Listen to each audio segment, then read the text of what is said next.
Hali o'sha mashhur magazinimizda homiylar diqqatiga. Homiylar. Devorga narsa ildirmay ham narsalaringizni reklama qildirishlaringiz mumkin. Bir so'm pullaringiz kerak emas. Uylanmagan ho'kiz go'sht kiygan bechora ho'kiz bechora jalka bo'lib ketdi ya sizlarni deb. Shapkachalarimiz nima deyapti? Bolajonlarimizga har xilidan turli tumandan mazza ko'radigan joy emasmi? Kuylakchalarimiz nima deyapti? Hilpiroqgina bolajonlarimizga muzqaymoqlarda og'alar, tog'alar. Yangamga yalinib o'tirmang, ovqat qilmagan bo'lsa urishib, yeyishib, baqirishib, asabimiz bizni o'tirmang, mana shuna kelasiz, mana shularni olasiz, kevirchani olasiz, mazza qilib dam olasiz o'zingiz.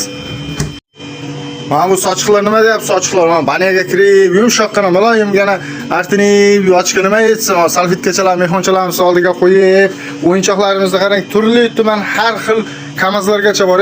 Kalashnikmi bu avtomatlargacha odam qo'rqitadi-ku. To'pponchalar ham bor ekan.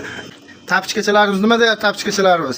Kinoyimga mana buni olib berib, mazza qilib, xursand bo'lib yurishga nima yetsin?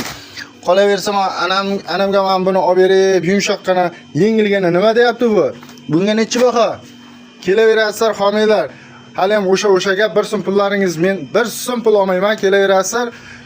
Yo, telefon qilsalaringiz, shu Instagramda telefon nomerim bor yoki yozsalaringiz, aytaman. Manzilimiz Chimqo'rg'on mahalla Alidoros qishlog'i, Ishtixon tumanida.